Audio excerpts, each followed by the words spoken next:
মাত্র 70 টাকার গজ কাপড় দিয়ে এত সুন্দর পাকিস্তানি কাটওয়ার্ক কর্সেট বানানো যায়। এই ভিডিওটা না দেখলে তোমরা বুঝতেই পারবে না। সো হ্যালো এভরিওয়ান, আসসালামু আলাইকুম। চলে এসেছি নতুন একটা ড্রেস মেকিংয়ের ভিডিও নিয়ে। পিন্টারেস্টে থেকে ইন্সপায়ার্ড হয়ে আমি আজকে তোমাদের সাথে একটি ড্রেসের ভিডিও শেয়ার করব। তোমাদেরকে একটু আইডিয়া দেব যে তোমরা ঘরে বসেই কিভাবে পাকিস্তানি কাটওয়ার্ক ডিজাইন ড্রেস বানাতে পারো। তো এই জন্য আমি গজ কাপড় নিয়ে নিয়েছি, আর আমি অবশ্যই কটন কাপড়টা নিয়েছি কারণ সামনে গরমকাল চলে এসেছে। চাইলে তোমরা এখানে অন্যান্য কাপড় দিয়ে বানাইতে পারবা।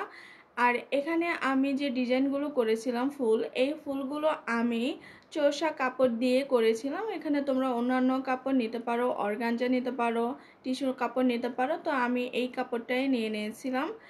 এখন আমরা পাতা আর যে ফুলগুলো মেকিং করেছি এইগুলো আগে দেখে নেব কিভাবে কাটিং করি এবং সেলাই করি। সো প্রথমে আমি এখানে পাতাগুলোকে এঁকে নিচ্ছি। এটা হচ্ছে পেস্টিং পেপার, সরাসরি আমি পেস্টিং পেপারের উপরে এই পাতাগুলোকে এঁকে নিচ্ছি। তো একটু খেয়াল করলে তোমরা দেখতে পারবা যে কিভাবে আমি পাতাগুলো এঁকে নিচ্ছি। জাস্ট এভাবে এঁকে নিয়ে কেটে নেব, তাহলে কিন্তু আমাদের এখানে পাতার একটা শেপ চলে আসবে। এরপর আমি কাপড়ের মধ্যে আয়রন করে নেব।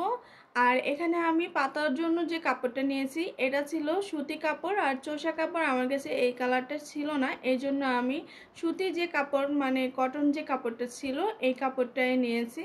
তো দেখো এখানে আমাদের যেরকম আমরা ডিজাইন করব আর কিভাবে কতগুলো পাতা দিবে ফুল দিবে এটা ভেবেই কিন্তু তোমাদেরকে পাতা এবং ফুল মেকিং করে নিতে হবে। আমি যেহেতু জামার হাতায় এবং সালোয়ারের মধ্যেও দিয়েছি একই ডিজাইন, এই জন্য আমার একটু বেশি লেগেছে। তো এই যে দেখো আমি এভাবে পাতাগুলোকে কেটে নিয়ে এরপর আয়রন করে নিয়েছি।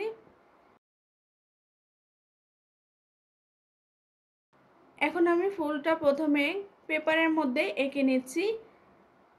তো তোমরাও কিন্তু এভাবে আগে পেপারের মধ্যে এঁকে নিতে পারো, অথবা যদি তোমাদের আইডিয়া ভালো থাকে তাহলে কিন্তু তোমরা এগুলো সরাসরি কিন্তু পেস্টিং পেপারের মধ্যেও এঁকে নিতে পারবে। তোমাদের সুবিধার জন্য আমি পেস্টিং পেপারে না দেখিয়ে প্রথমে কাগজের উপরে এঁকে দেখাচ্ছি। আরেকটা বিষয় বলে রাখি, সব থেকে মজার বিষয় হচ্ছে এইখানে যে আমি এই যে ডিজাইনটা করতেছি এটা একবারে সাধারণ যে নর্মাল মেশিনটা আছে এই মেশিন দিয়ে ডিজাইনটা করব। এখানে আমাদের কোনো এমব্রয়ডারি আলাদাভাবে এমব্রয়ডারি দোকানে নিয়ে করতে হবে না। অনেক সহজভাবে কিন্তু তোমরা ঘরের মধ্যেই এইরকম সুন্দর সুন্দর ড্রেস মেকিং করতে পারবা। তবে এই ধরনের কাটওয়ার্কের ডিজাইনগুলো করতে গেলে তোমাদের অবশ্যই ধৈর্যটা থাকতে হবে, একটু ধৈর্যের প্রয়োজন অবশ্যই আছে। আমার এই ড্রেসটা মেকিং করতে একটু একটু করে প্রায় 1 সপ্তাহের মতো লেগেছে। তো এজন্যই বলতেছি যাদের ধৈর্য নাই তারা কিন্তু এই ড্রেস মেকিং করতে পারবা না।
এখানে আমরা সবগুলো ফুল কিন্তু একই সাইজের নেব না, যেটা আমরা মাঝখানে দেব শুধু এটা একটু বড় রাখবো, আর চারপাশে যে ফুলগুলো থাকবে এগুলো মাপে একটু ছোট করে নেব।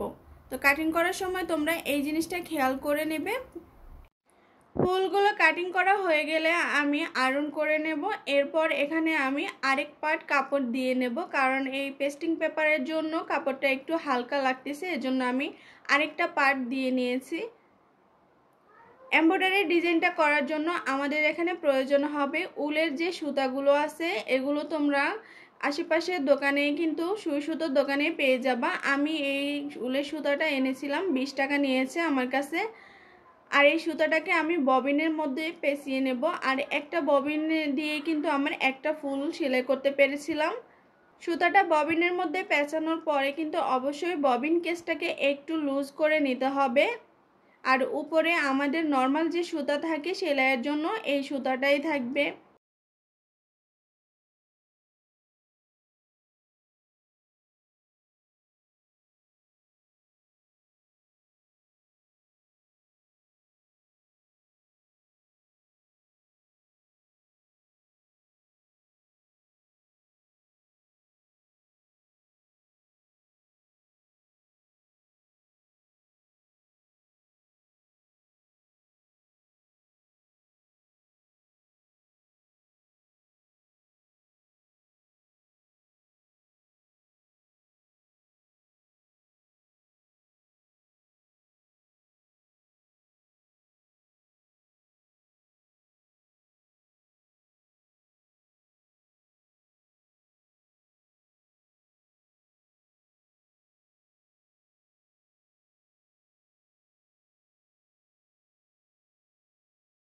ফুলটা আমরা এঁকে নিয়েছিলাম এই সেলাই করার সুবিধার জন্য। তো এভাবে তোমরাও প্রত্যেকটা ফুলের উপর যদি এঁকে নাও তাহলে তোমাদের সেলাই করতে অনেক সুবিধা হবে। এখন দেখো এই যে সাদা সুতাটা যে আমরা নিয়েছিলাম, এটা দেখতে অনেক সুন্দর হয়েছে, এমব্রয়ডারি ডিজাইনের মতোই কিন্তু হয়েছে। তো নর্মাল মেশিনে এত সুন্দর ডিজাইন করা যায় আসলে আমি আগে কিন্তু জানতাম না। আর এখানে দেখো এই যে সাইডে যে কাপড়গুলো আছে, এই কাপড়গুলোকে আমাদেরকে অনেক সাবধানের সাথে কিন্তু কাপড়গুলোকে আস্তে আস্তে করে কেটে নিতে হবে। যদি তোমাদের কাছে শোল্ডারিং আয়রন থাকে তাহলে কাজটা তোমাদের কাছে অনেক সহজ হয়ে যাবে। তো আমার হাতের কাছে শোল্ডারিং আয়রন ছিল না, এর জন্য আমি প্রথমে কেচি দিয়ে কাপড়গুলোকে, সাইডের কাপড়গুলোকে আলাদা করে নেব। এরপর আমি মোম দিয়ে কিনারটা অনেক সাবধানের সাথে পুড়ে নিয়েছিলাম। তো তোমরাও কিন্তু আমার মতো এই টেকনিকটা কাজে লাগাতে পারো যাদের কাছে শোল্ডারিং আয়রন নেই।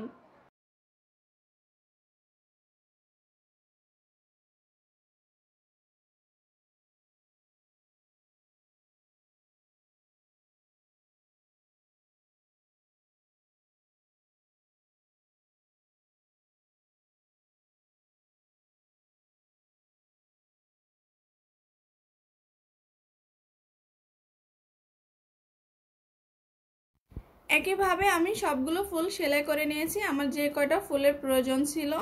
আর পাতাগুলোকে আমি সেলাই করে নিয়েছি। এখানে শুধু মাঝখানে আমাদের এমব্রয়ডারি কাজ হবে, কিনারে আর কোনো কাজ হবে না। তো কাপড়ের যে কালারটা ছিল পাতার, এই কাপড়ের কালারটা আমি কিনারে সেলাই করে নিয়েছি। এখন আমরা সালোয়ারের মধ্যে জয়েন করব ফুলগুলো। সালোয়ারের চওড়াটা তোমরা তোমাদের ইচ্ছে মতো নিতে পারো। তো এখানে একটু খেয়াল রাখবে যে একেবারে বেশিও নেবে না, একেবারে কমও নেব না। যদিও আমরা এখানে সাধারণ সালোয়ারটাই তৈরি করতেছি, প্লাজো, একেবারে বেশি ঘের দেব না এখানে।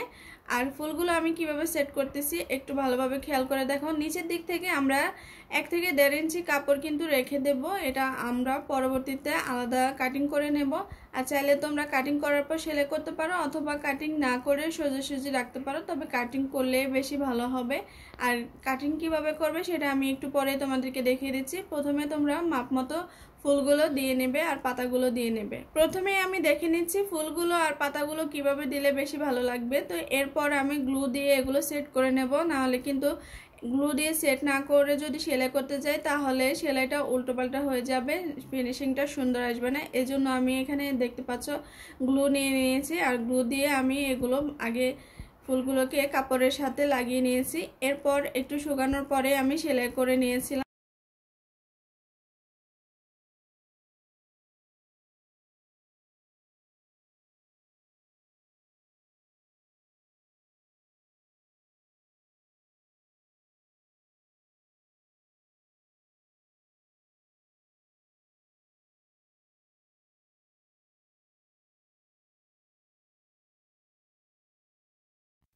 গ্লুটা শুকানোর পরে কিন্তু এই ফুল আর পাতাগুলো সালোয়ারের কাপড়ের সাথে ভালোভাবে লেগে গিয়েছে। এখন আমি এগুলো সেলাই করে নেব।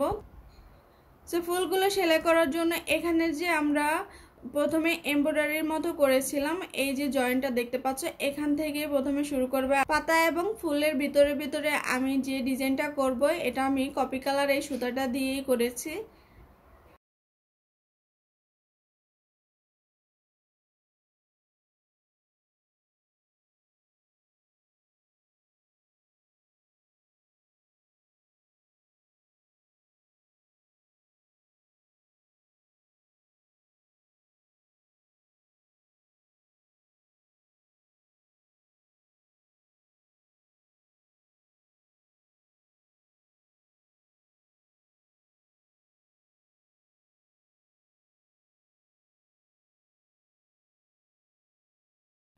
একইভাবে আমি সবগুলো ফুল ডিজাইন করে নিয়েছিলাম। এখন আমরা পাতার মধ্যে ডিজাইনটা করব।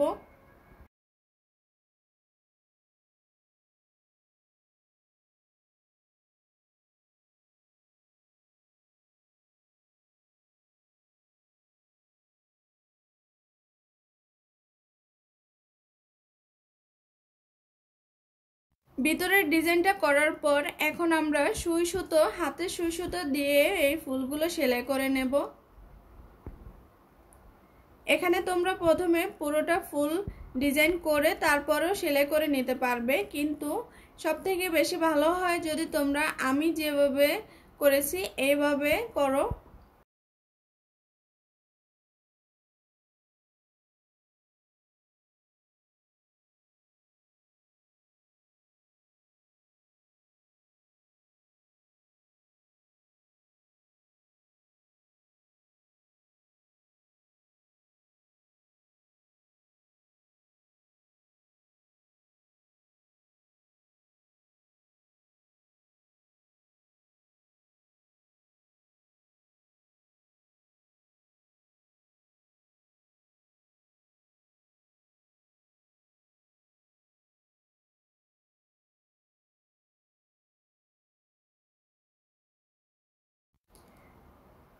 তো দেখতে পাচ্ছ আমাদের ডিজাইনটা কিন্তু করা হয়ে গিয়েছে। এখন আমরা এই নিচের দিক থেকে একটু বেঁকা বেঁকা করে কেটে নেব। আর এটা যদি তোমাদের সুতি কাপড় না হয়, যদি অন্যান্য সিল্ক জাতীয় বা অন্যান্য জর্জেট কাপড় হয়, তাহলে কিন্তু তোমরা শোল্ডারিং আয়রন দিয়ে এই কাজটা করতে পারবে, অথবা তোমরা প্রথমে কেটে নিয়ে এরপর মোম দিয়ে পরে নিতে পারবে। আর সুতি কাপড়ের মধ্যে যদি তোমরা এই ডিজাইনটা করো, তাহলে কিন্তু এর নিচে যে আমি কাটিংগুলো করতেছি, এই কাটিংগুলো করার পর তোমরা অনেক চিকন করে ভাঁজ দিয়ে সেলাই করে নিতে পারো, নয়তো সুতা বের হয়ে যাওয়ার সম্ভাবনা রয়েছে। এই ডিজাইনটা দিয়ে আমি জামার নিচের ঘেরের মধ্যেও দিয়েছি এবং জামার হাতার মধ্যেও দিয়েছি। তো ডিজাইনটা কেমন হয়েছে, আর এত কম টাকায় একটু নিজে কষ্ট করে যদি পাকিস্তানে এই কট সেট তৈরি করা যায়, তাহলে বাবা, হাজব্যান্ড, বয়ফ্রেন্ডের টাকা বেঁচে যাবে।